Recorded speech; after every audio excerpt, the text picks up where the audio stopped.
Mis estimados autodidactas, vamos a realizar el ejercicio 4.92 del libro de análisis vectorial de Shum. Y básicamente este ejercicio nos indica para qué valor de la constante a, el vector a igual a axy menos z elevado al cubo y más a menos 2x elevado al cuadrado j más 1 menos axz elevado al cuadrado k tendrá su rotacional igual a 0.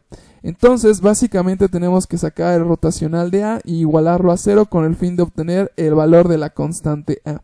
Para hacer esto tenemos que utilizar nuevamente nuestra matriz de 3×3, en donde en la primera fila vamos a colocar los vectores unitarios i, j y k. En la segunda fila vamos a colocar las derivadas parciales del operador nabla y en la tercera fila los términos del vector a.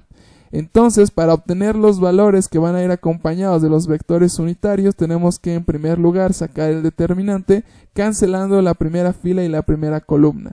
Y vamos a comenzar a realizar la multiplicación cruzada.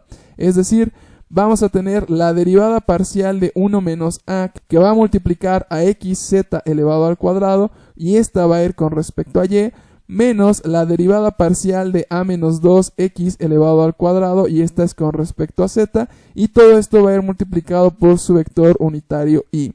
A continuación, para obtener el término que va a acompañar a j, tenemos que eliminar la primera fila y la segunda columna y realizar la multiplicación cruzada. Colocamos nuestro signo negativo y vamos a tener la derivada parcial de 1 menos axz elevado al cuadrado con respecto a x menos la derivada parcial de axy menos z elevado al cubo con respecto a z y todo esto acompañado de su vector unitario j. Finalmente tenemos que obtener el término que va a acompañar acá, cancelando la primera fila y la tercera columna y realizando el producto cruzado. Y vamos a tener la derivada parcial de a menos 2x elevado al cuadrado con respecto a x menos la derivada parcial de axy menos z elevado al cubo con respecto a y todo esto acompañado de su vector unitario k. De tal manera que al obtener estos términos vamos a escribirlos de una manera lineal y vamos a comenzar a sacar derivadas parciales.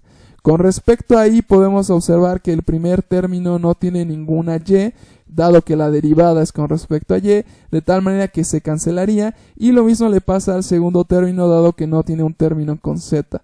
De tal manera que rápidamente podemos observar que vamos a tener 0i.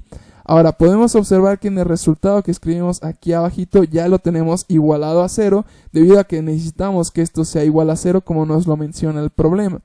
Ahora, cuando nos movemos a j podemos observar que en efecto tenemos una x, de tal manera que tendríamos la derivada parcial de x con respecto a x, lo cual claramente nos daría la unidad. Entonces básicamente todos los términos permanecen constantes y bueno, permanecemos con el signo negativo que teníamos al inicio.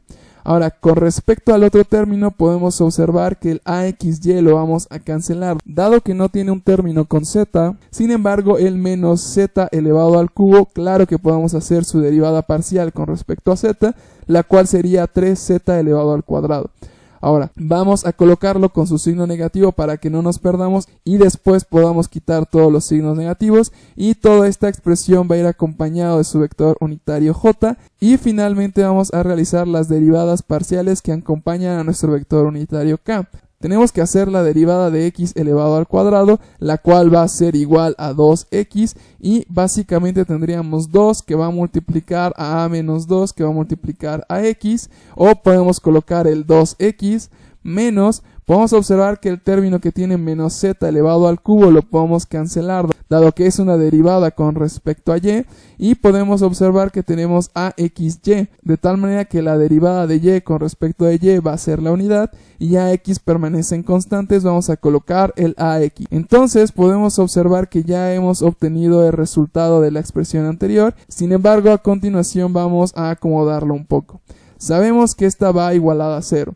Ahora, a continuación, al hacer la multiplicación del signo negativo que tenemos afuera, vamos a tener como resultado menos z elevado al cuadrado dado la multiplicación de z elevado al cuadrado por 1 y el signo negativo. A continuación, menos por menos nos va a dar más y vamos a tener az elevado al cuadrado. Después vamos a tener el signo negativo, dado que tendríamos menos por menos más. Por el menos que tenemos afuera nuevamente nos va a dar menos. Y tenemos el 3z elevado al cuadrado y todo esto va a acompañar a nuestro vector unitario j.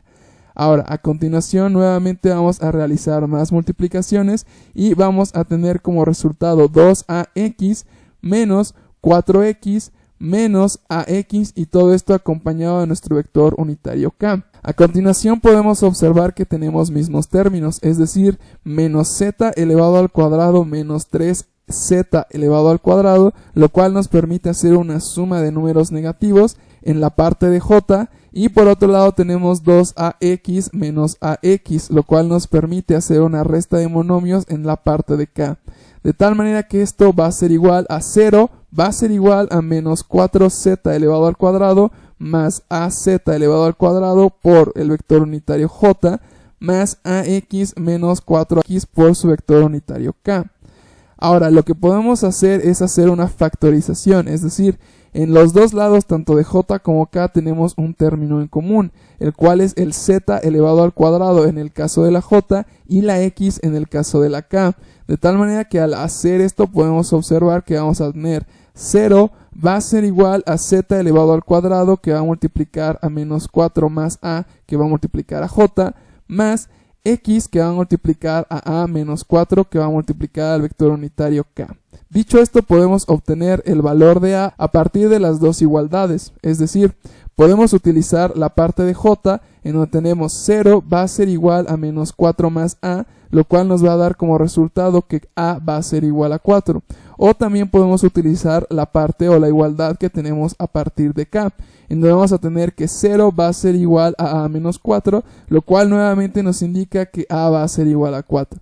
Entonces, de esta manera podemos observar que ya obtuvimos el valor de la constante a, el cual va a ser igual a 4. Y bueno, mis autodidactas, eso sería todo por el video de hoy. No olviden checar las listas de reproducción, ya que pueden encontrar diferentes temas de su interés. Recuerden suscribirse al canal, dejar su manita arriba y seguirnos en nuestras redes sociales. Sin más, mis autodidactas, nos vemos en un nuevo video.